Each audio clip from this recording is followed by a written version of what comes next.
Everyone wants it, dreams of it, schemes for it. A lot of people have dreams of unlimited wealth. You can just print as much money as you need.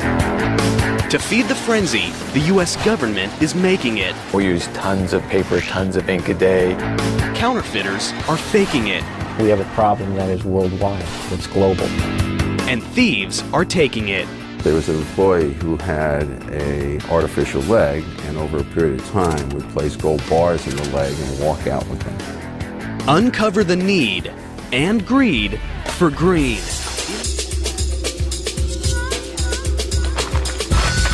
Cash, a big stack of greenbacks.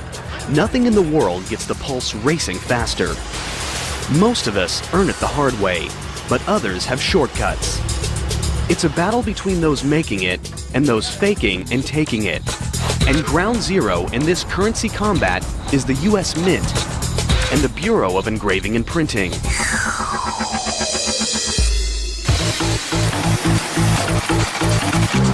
These two branches of the United States Treasury crank out over $650 million worth of bills and coins a day. Combined, these mega money factories employ over 5,000 people and cover millions of square feet, and security is state-of-the-art.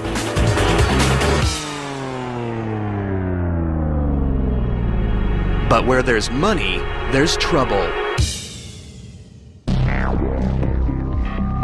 And some just can't resist the temptation to get rich quick. One man dreamed up a scheme so outrageous it would go down as one of the biggest, boldest counterfeiting operations in United States history. His name, Wayne Victor Dennis. His goal, to become a multimillionaire, literally overnight. Now, he's about to reveal his secrets on camera for the first time ever. Well, counterfeiting has always been kind of a dream way in the back of my mind. I think a lot of people have dreams of unlimited wealth, where you can just print as much money as you need. 1991, Wayne Victor Dennis sets his plan in motion. The first step? It takes money to make money.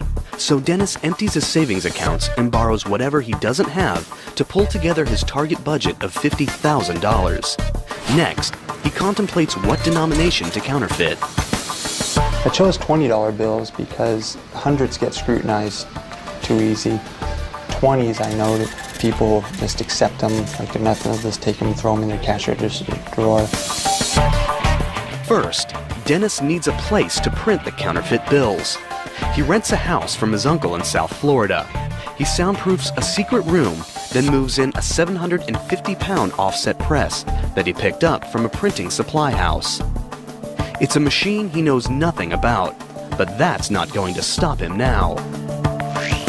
What was supposed to be a 2-year vocational school, I taught myself in 2 weeks through experimentation. Dennis now begins the plate making. Using a stationary camera, he photographs 4 brand new $20 bills. It's at this stage when Dennis knows he's crossed the point of no return. Once you start photographing the money and you have negatives, then that's when you start getting nervous, because now there's evidence against you. The next step? He needs paper, but not just any paper. It has to have the distinct weight and texture of money. Unfortunately, the only paper that has no watermarks is standard typing paper. Without paper thick enough to pass as cash, Dennis's counterfeiting scheme could be shut down way before payday. But he's persistent. He comes up with an idea, a chemical solution, his own concoction that builds the paper thickness to 24 pounds, the weight of real currency. Now, what about the ink? I had to figure out some way to get that paper colored green like currency. But the color of money isn't easy. The wrong shade could send him to the slammer. Dennis is determined, though, to get it right, so he takes his biggest risk yet. He actually cuts off the corner of a real bill and sends the tiny sample to an ink manufacturer. A bold move that could be his biggest mistake. And I figured Secret Service would be knocking on my door right shortly thereafter. Days go by. Dennis's mind races with fear. Will the ink or the feds arrive at his doorstep? To his relief, it's the ink in the perfect shade of green. Dennis is ready to roll. The toughest part, getting the paper to look and feel real, was accomplished, and I was very excited, and I just felt I was rich. But surprisingly, not every greenback off the press is a masterpiece. There are smudges, double prints, misprints. There's plenty of trial and error, because one error will send him straight to trial and jail. Dennis needs the bills to be perfect. I had probably about $250,000 of wasted counterfeit before it started looking very spendable. Once they pass his scrutiny, Dennis goes for the jackpot and prints up million after million in bogus $20 bills. And eventually, one by one, then 20 by 20, then hundreds of bills start pouring out, each more perfect than the last. He tallies up his production, $11,750,000. The short answer to what it feels like is to watch $100,000 a minute come out of a printing press is very exciting. It comes out so fast it looks like a blur. And that's a lot of money. It's the instant rush of becoming an instant millionaire. But the cash isn't ready to spend just yet. The bills need to look worn. The solution? That came during laying in bed before sleep. I would think of all the intricate details. Dennis creates his own chemical aging process with coffee grinds, starch, and distilled water. And then on a marble tile, wearing surgeon gloves so you don't leave fingerprints, you would ball the money up. Then you'd have to take them back out one at a time in just one sweep with the hot iron on the same marble tile. And that would set the starch, and that would set the wrinkles. Now, after 6 months of non-stop work, Wayne Victor Dennis is ready to cash in. With the assistance of his girlfriend, he takes $100,000 in 20s cross-country on a counterfeit cashing tour. They have a strategy. Stop at fast food restaurants, use their fake 20s to buy a soft drink, and get real cash back. It's one thing to print money in a basement. It's another to pass it off face-to-face. Dennis still remembers their first stop. I can help you. Can I just have a small Coke, please? That's it. One later, the person that's Thank you. It was very nerve-wracking. I have to say I had a drop of sweat coming off my forehead. My hand shook like a leaf in the wind, and I handed her the money shaking. She put it in the cash register and gave me back my change. I was still shaking, but it was right then I knew that it was going to work, and I was an instant millionaire. So now I'm $18.88 richer. The success intoxicates Dennis, sending him and his girlfriend on a spree across the country. One thing that I thought was pretty ingenious was to leave some of the counterfeit at grocery stores, throw a little out the window at nighttime so people would find it and they would cash it in places I would never cash it. So therefore the Secret Service couldn't say a pattern. Finally, they pull into the ultimate money mecca, the bright lights and big greed of Las Vegas. I figured if we can pass it in Las Vegas and not get caught, then we can pass it anywhere. Because the change persons in the casinos, that's all they do 8 hours a day is handle money. And it passed quite nicely, about $4,000 an hour. They're able to funnel through the casinos. Dennis and his girlfriend become instant high rollers. At first, Alexa and I were cashing the counterfeit through the casino, and we're playing 21 and roulette and getting change from the cashiers. We're making great money. Flush with success and fatigued by the hard work of making millions, Dennis and his girlfriend decide to take a break. So we decided to go upstairs to the mezzanine where they had arcade games. Ironically, it's when they let their guard down that the stakes get their highest yet. Dennis passes off a counterfeit 20 to a teenage employee at an arcade game. She's not experienced with big cash, but she has a nervous habit that's about to expose his entire operation. She was tearing the corners off of all the bills, and when she tore the corner off one of my bills, she noticed it was white inside. I did not put enough alcohol in the ink to bleed it through the paper, so it was white inside. She called security without alerting me. Dennis is immediately backroomed, but he's prepared to face off with the feds. We came up with this story that I found a briefcase on a dock in Miami, and when I got home, I opened up the briefcase. I had to pry it open, and I found currency. But the authorities don't buy it. While Dennis is locked up in jail, Secret Service agents search his hotel room. They find the smoking gun, a logbook that describes every incriminating detail of the operation. Then I knew we were pretty much finished. That logbook, that was the damning factor. Counterfeiter Wayne Victor Dennis thought he could create his own mega money factory, but he was tripped up by the saturation of the ink and the quality of U.S. Treasury paper. The real paper comes from Crane & Company of Dalton, Massachusetts. They've been making special paper for U.S. currency since 1879. Their product is unlike any other paper in the world. U.S. currency has that feel of strength that you can snap and feel. The recipe for making paper nearly impossible to counterfeit is top secret. But here's a hint. Most paper is made from wood. Crane & Company's currency stock is made from cotton and linen. The 8-step process begins with 6,000 pounds of cotton. It's loaded into a giant boiler and pressure cooked for 2 hours.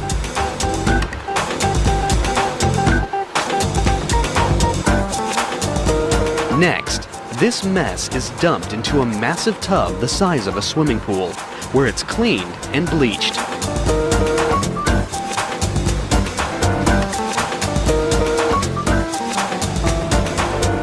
The raw materials are pressed, then dropped into giant blenders called pulpers. This unique process is what gives real paper money that crisp feel that's nearly impossible to duplicate. The paper makers also add some amazing high-tech secrets we're about to expose. It's all in the inside layer, the same layer that tripped up counterfeiter Wayne Victor Dennis. Paper has a front and a back, and most people don't think a lot about the middle.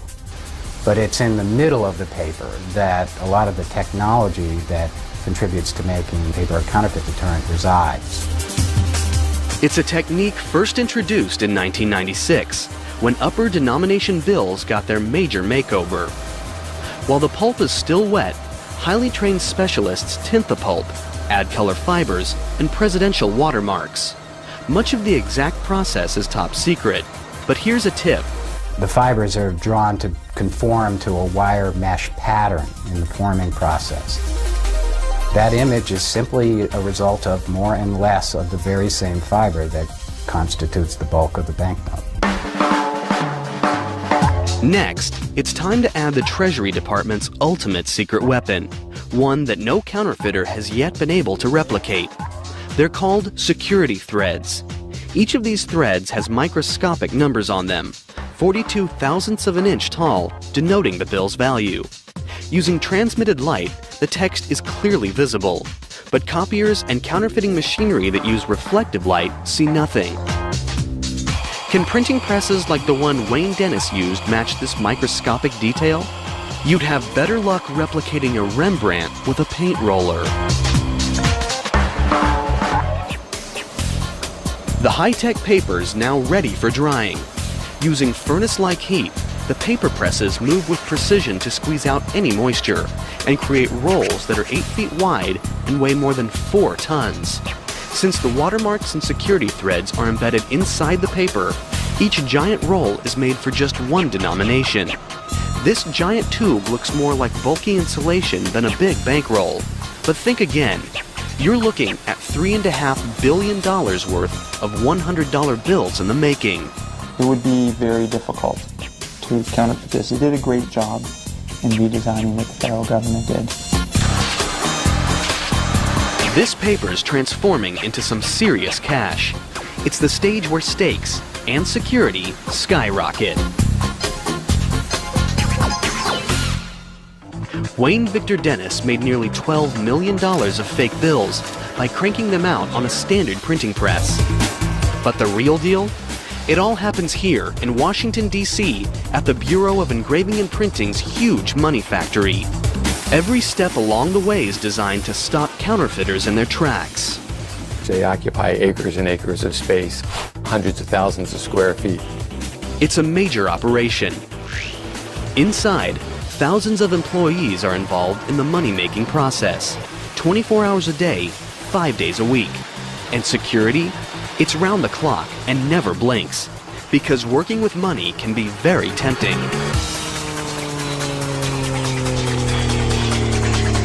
You've worked here at the Bureau for more than 2 or 3 weeks and it still looks like money to you. It's probably not a good job for you. In God we trust might be the motto on money, but at the Bureau, trust is something they take very seriously.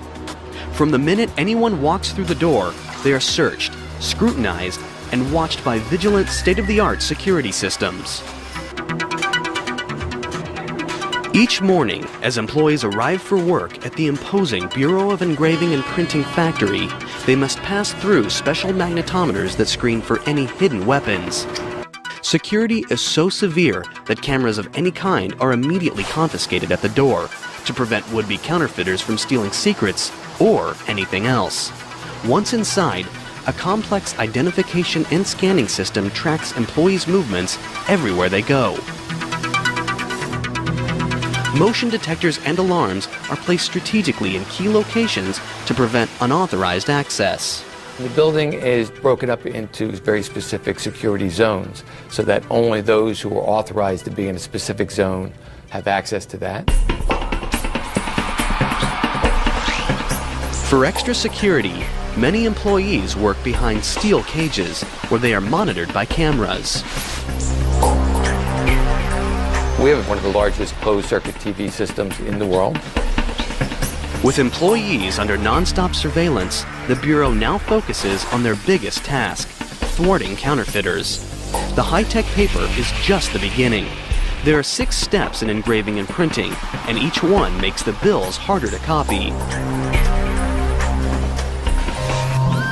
It begins with a simple piece of steel that is transformed into a remarkable engraving. It's an old-world craft that takes talent, patience, and experience. All of the Bureau's engravers go through a 10-year apprenticeship, and their final product can take hundreds of hours to complete. For counterfeiters who want to get rich quick, there are no shortcuts. Oh, it takes a very special person to be an engraver, I think. It would drive most people mad, sitting here hovering 3 inches above a piece of steel, just making one tiny little dot at a time. And what are the images? There are presidential portraits, but there also have been some unusual and perhaps unexpected images. Let's take a look at the $1 bill and break down the design. There's the famous pyramid with the eye. It's a Masonic symbol. Many founding fathers were Masons. The pyramid's unfinished, which represents the nation in its early stages. And the eye? For the Masons, this refers to the all-seeing eye of God. And what about the dollar sign itself? This symbol has been linked to everything from the serpent cross to the astrological symbol for the planet Mercury. And the eagle? It's said to represent Congress. In the right talon, it grasps 13 arrows, and in the left, an olive branch with 13 leaves and 13 berries. This represents the power of Congress to lead us into war or peace. One of the more recent design additions is causing enough controversy to make it to the courtroom. Back in 1955, Congress passed a law requiring the inscription, "In God We Trust," to be added to the US dollar. 50 years later, in November 2005, Michael Newdow, a Sacramento doctor, lawyer, and atheist, filed a federal lawsuit claiming that the motto was an unconstitutional endorsement of religion. Since it's a law, it's really not a discussion point. To change that would require that all the plates be redone and would therefore add to the cost of currency. Bill design has its symbolic history, some say even mystical, but it's also very practical when it comes to thwarting counterfeiters. These hand-carved engravings are a brain-twisting, eye-popping, intricate network of fine lines and tiny dots nearly impossible to accurately copy. It's why I'm working here in the first place, because it's very, very hard to replicate a hand engraving where every single line, dot, and dash is paid very careful attention to. It's designed to foil forgery.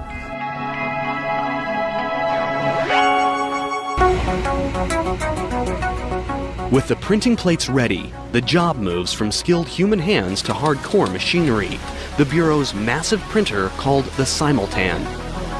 This mechanical giant is over 3 meters tall and weighs nearly 46 tons. It's the only press in the world that prints both sides of a sheet simultaneously, something that counterfeiters can't easily replicate. Its job: stamp in some key images, the subtle peach and green stripes, the 20 USA banner, and the nearly invisible 20 numerals. After the ink dries for 72 hours, the Bureau's ready for the next step, the intaglio engraving press. It literally pushes the paper into the ink-filled grooves of the plate. It's the process that gives money that raised look and feel that's so hard to copy, something no color copier in the world can accomplish. The intaglio press prints one side at a time. The back side is first, the green back side. It needs another full 3 days to dry, or else. And you can see how running your finger across it with just a little pressure will move the raised ink off and smudge it pretty good.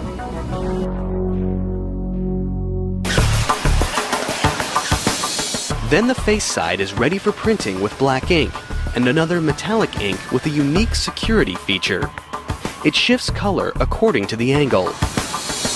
Every hour, 1 1/3 tons of green, black, and metallic ink and 10,000 newspaper-sized sheets of currency stock roar through these enormous presses. That's $6.4 million worth of 20s.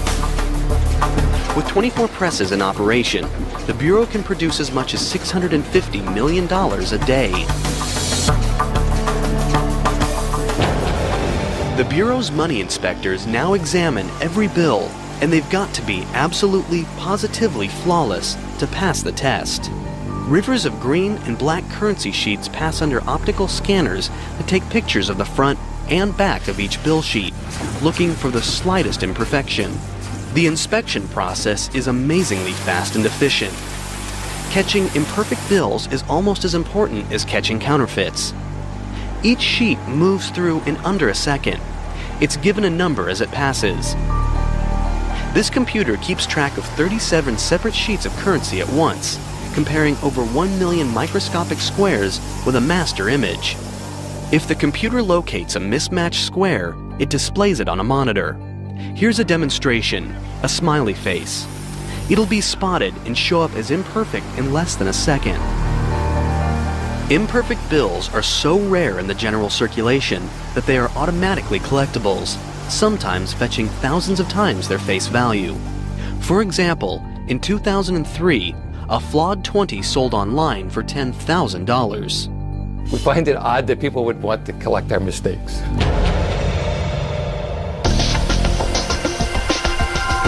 Once they pass inspection, the Bureau adds the Treasury and Federal Reserve seals and the bank and serial numbers to the uncut sheets of money. It's like the money's home address.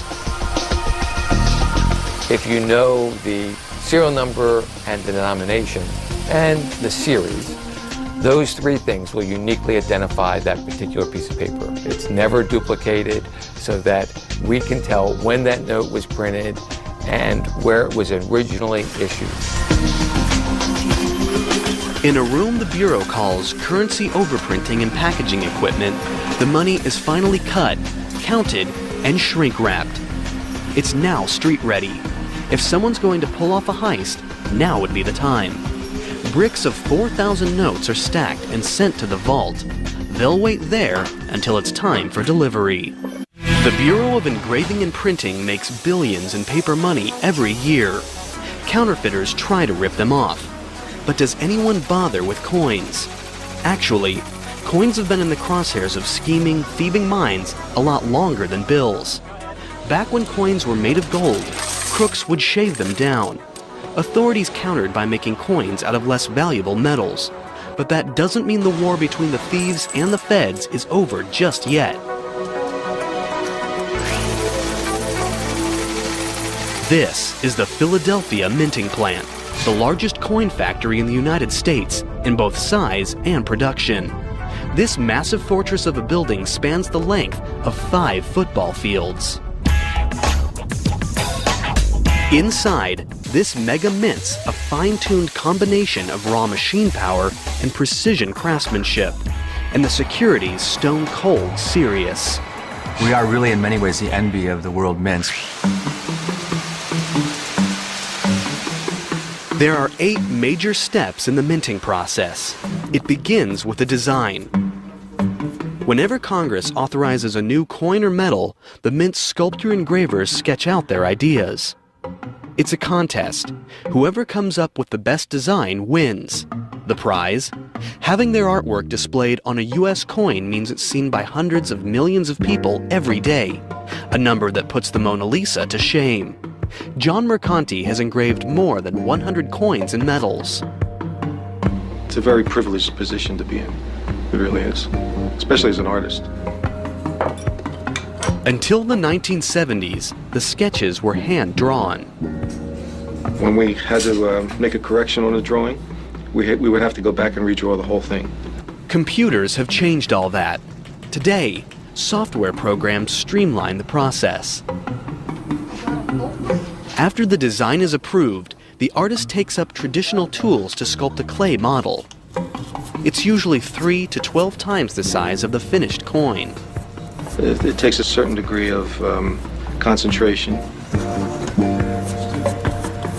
Sometimes it's almost monastic in seeing the engravers in their cells, what I call cells, working very quietly and very intense. The team makes a negative rubber mold of the large design. Then, liquid epoxy is poured into the rubber mold and hardens, creating a more durable model to work with. This model is mounted onto a machine called a transfer engraver. At the other end, a tool cuts the reduced design into a steel blank called a hub. It will be an exact replica of the large model, but engravers still have to double-check for any tiny errors. This is the only place in the world where you'll see a bunch of grown adults standing around a table completely frustrated over a little piece of metal that's the size of a quarter that just doesn't quite look the way they want it. Once perfected, dies, 2 pieces of steel that will stamp the design on the coins, are made from the master hub.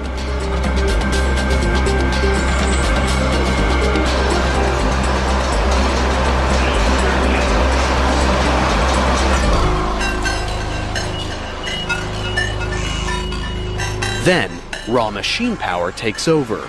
Every day, inside this massive room, monster machines consume thousands of tons of 13 by 1,500-foot metal strips of copper and nickel alloy, and every hour punch out round blanks by the thousands.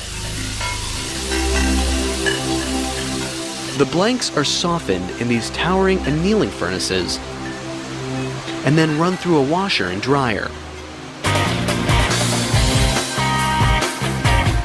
Next, giant upsetting mills exert tons of pressure on the softened blanks, squeezing up rimmed edges.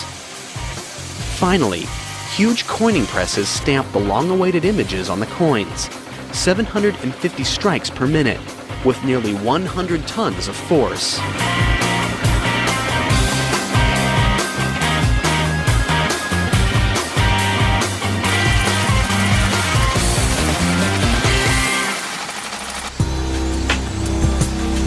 The coins are spot checked for errors.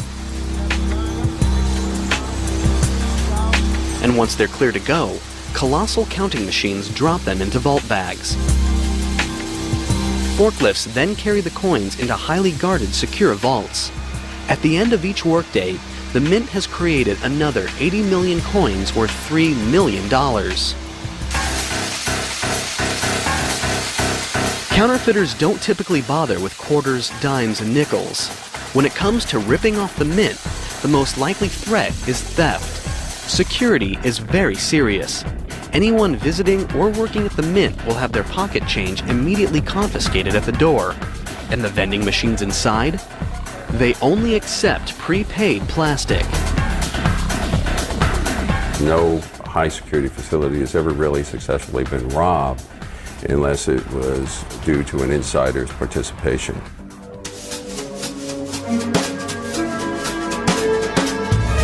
Over the years, the Mint has witnessed some of the strangest inside theft jobs ever. For example, there was Orville Harrington. In 1920, he was a $4 a day worker who couldn't resist the temptation. He took advantage of a unique personal attribute, a hollow wooden leg. It was the ideal place for hiding bars of gold. Over several months, he managed to hide and steal 53 bars. The value at that time? $80,000. The value today? $750,000. But Harrington was eventually apprehended when a coworker got suspicious. His sentence? 10 years in the slammer.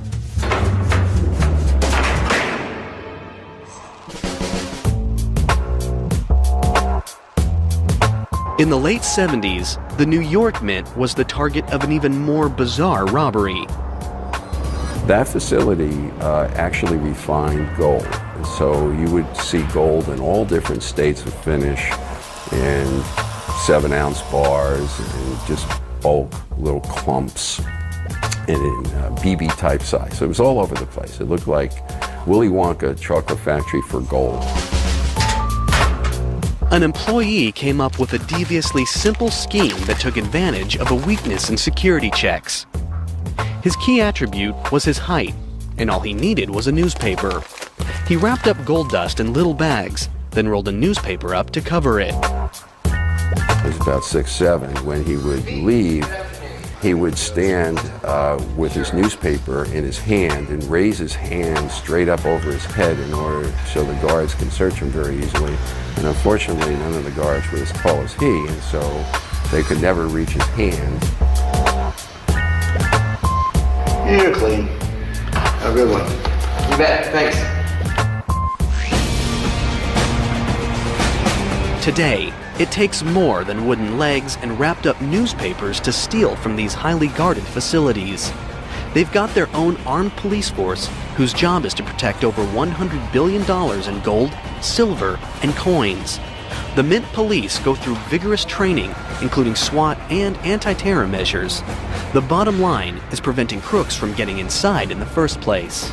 Working around money means you have to make sure that the people are honest. And before they're hired, we make sure we check them thoroughly. And make no mistake, at the Mint, everything gets checked, from backgrounds to back pockets. The Bureau of Engraving and Printing and the United States Mint. Together, they're a powerhouse money-making plant, churning out millions by the hour. But they're not the only ones. Around the world, underground counterfeit cash factories are giving them a run for their money, literally. It's a major problem, a threat to the United States economy, and the stakes couldn't be higher.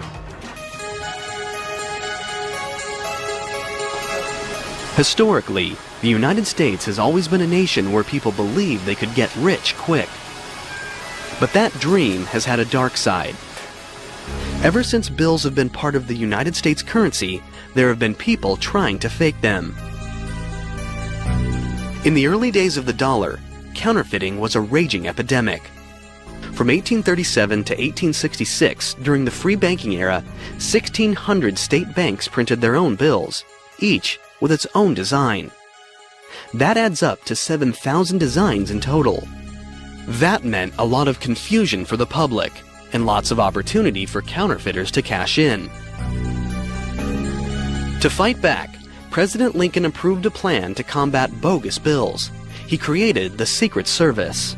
Most people know our role as the protectors of presidents and heads of state and people like that. Very few people know our role in fighting counterfeit. Though United States bills are now standardized, they now face even bigger threats from abroad. They're the world's most popular currency, and therefore the most likely target of overseas counterfeiters. The Bureau of Engraving and Printing prevents counterfeiting before the bills even hit the streets. But once they're out, it's up to the Secret Service to catch counterfeiters. This is why the Secret Service was first formed in 1865, and to this day, it's what they do best. The Secret Service has many tactics to track down counterfeiting crooks, including this library of nearly 23,000 fake bills. When a bad buck comes in, researchers attempt to trace it back, determine the top suspect, and make the bust. The Secret Service also takes preemptive strikes. Together with the Federal Reserve, they've created software that prevents scanners from copying bills at 100%. Try it, and a warning appears on your computer screen. The fight against counterfeit's not all high-tech. Secret Service dogs can sniff out more than drugs. We trained 12 dogs down there to detect counterfeit money by smell. It's based on the drug detection dog program that most people are familiar with. And sometimes, the hunt for counterfeiters takes the Secret Service to some of the most dangerous locations in the world.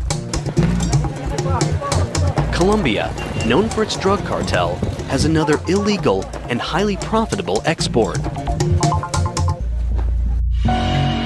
In 1998, the Secret Service launches a joint mission with the Colombian National Police to find these secret counterfeiting rings. They'll have to travel deep into western mountainous terrain. It's a dangerous mission that could turn deadly. They search in vain for 2 years. Then, in November 2000, they encounter a banana plantation.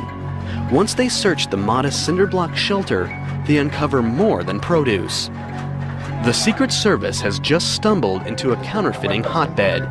They confiscate printing equipment, including a large press, negatives, ink, and sheet after sheet of 20s and 100s. The people there are true printers. They take a little bit more time. They try to get the paper a little bit closer. They try to get the inks closer. They'll try to counterfeit some of our security features and those kinds of things. They've caught the counterfeiters, but how many of their bad bills have hit the streets? After matching the style of the money in the room to illegal currency that had been pulled out of circulation, the Secret Service determines that this small bunker had been in operation for 10 years, churning out $3 million in phony bills every week. It was a major bust, but it was only the beginning. Authorities estimate that hundreds of these hidden money-making factories are scattered throughout the country. It's an underground war that the Secret Service still fights today.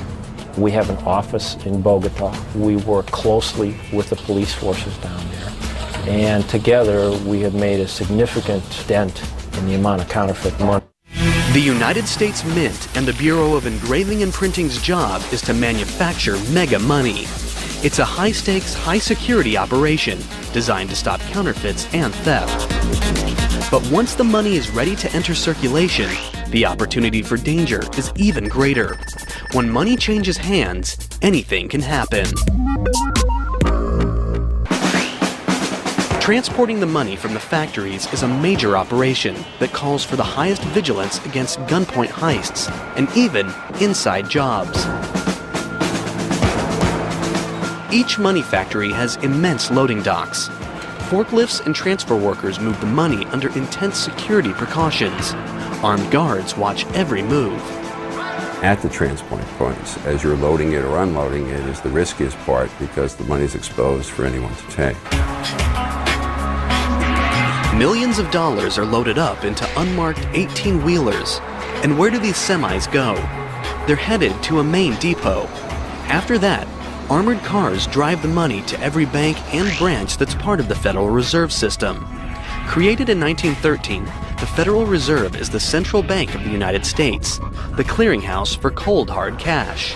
It was created after a series of financial panics and financial crises that occurred in the late 19th and early 20th centuries. In these crises, people got concerned about their deposits at their local commercial banks.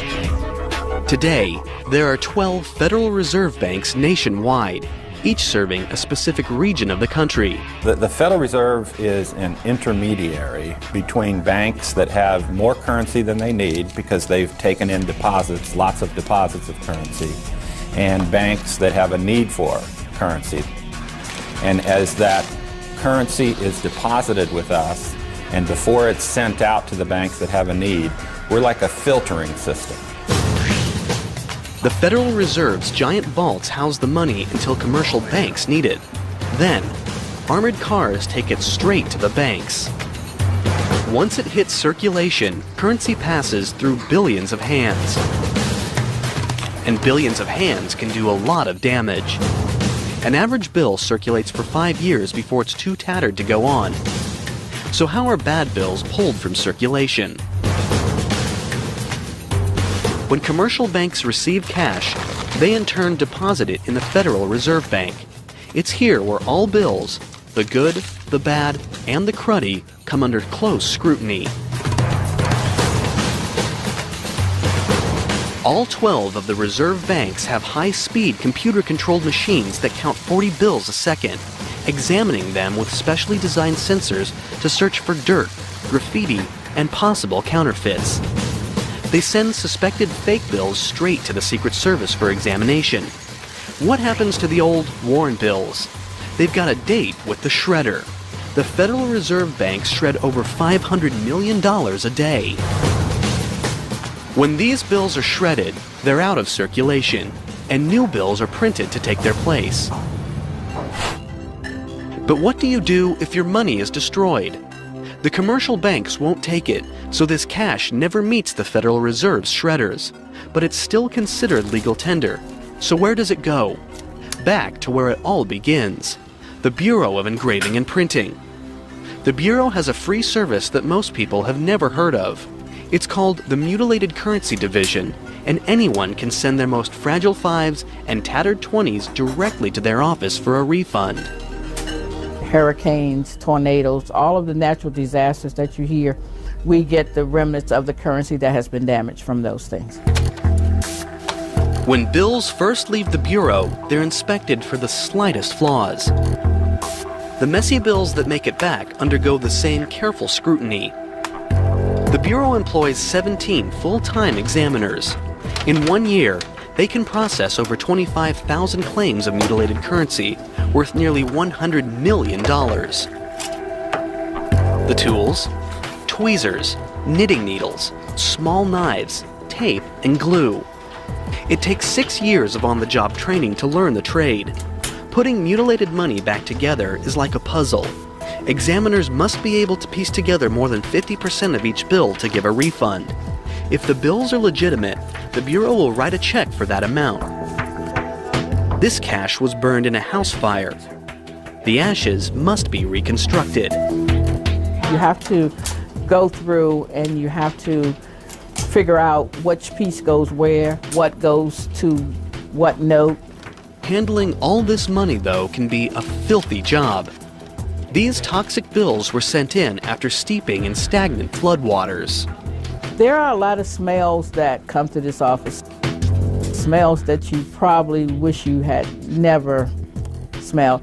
Between the Fed's shredders and the Bureau's mutilated currency team, over 1 billion bills are sidelined from circulation every week. Everyone dreams of having more money, so why can't the Fed just order more to be minted or printed? Money used to get its value from gold. A $20 note would be redeemable for $20 in gold. Today, the gold standard is no longer used. They now have a 5.7 cent piece of paper and are going to issue that as a $100 bill. In order to do that, they purchase collateral. They purchase treasury notes, bonds, that they hold for that value, and they issue that note, and it is represented by the value held by the bank. Sort of like you're writing a check, and the value of that is made by the money that you hold in the bank. So that is really what it is. It really represents value. Essentially, the US dollar is only valuable because we say it is. It's because there's a full faith and credit of the United States behind that coin or currency.